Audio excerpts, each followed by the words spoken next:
খগৰপুৰ মহাৰাণী মন্দিৰত চুৰিকাণ্ড নিশা চোৰে মন্দিৰৰ তলা ভাঙি লুটপাট চলোৱাৰ লগতে কাৰ্যালয়টো লণ্ডভণ্ড কৰে।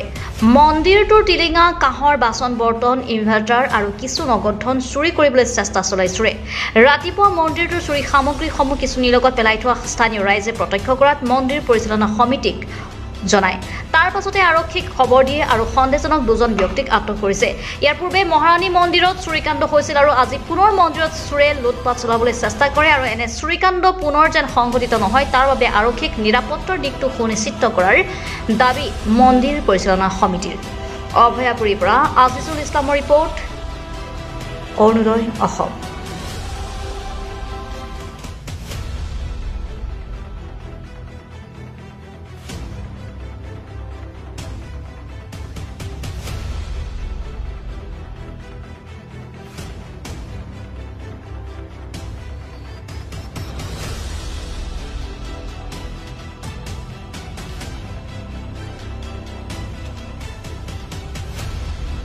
আমাৰ বঙাইগাঁও জিলাৰ ভিতৰত খগৰপুৰত অতি পিছপৰা অঞ্চল এইটো জাগ্ৰত মন্দিৰ আদ্যাশক্তি শ্ৰী শ্ৰী মহাৰাণী মন্দিৰ।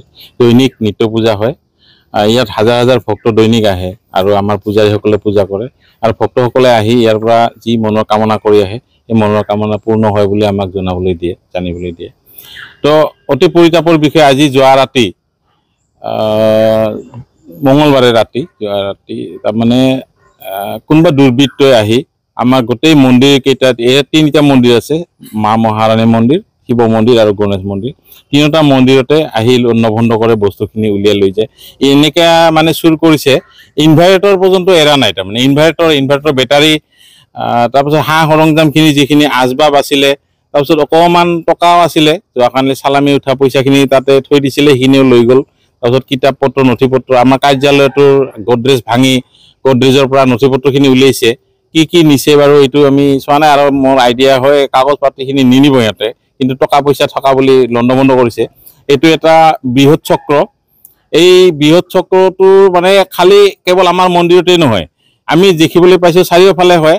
আজি গাঁৱৰ মানুহে গৰু ৰাখিব নোৱাৰিছে। মোৰ অনুমান হয় এই গৰু চোৰ কেইটাই এইকেইটা, আৰু এই চক্ৰটো কিবা কৰি ধৰিব লাগে। আৰু মই আশা কৰোঁ মানে আমাৰ প্ৰশাসনে, পুলিচ বিভাগটো আচলতে অলপ তত্বাৱধান, তেওঁলোকে যদিও আমাৰ মন্দিৰটো ডিউটি কৰে, আমি তেখেতসকলক দোষ নিদিওঁ বাৰু, কিন্তু তেখেতসকলে অলপ জোৰ দি মানে ডিউটি কৰিলে বা অলপ তত্বাৱধান ল'লে এই চক্ৰটো নিশ্চয় ধৰা পৰিব। এই চক্ৰটো ধৰিব লাগে আৰু ধৰাৰ কাৰণে মই তেখেতসকলক অনুৰোধ জনাম আৰু অতি সোনকালে ধৰা পৰিব বুলি মোৰ এটা আশা। সন্দৰ্ভ মানে আমি এইটো সম্পত্তি সন্দৰ্ভ টকা পইচা ইয়াত নাৰাখোৱে।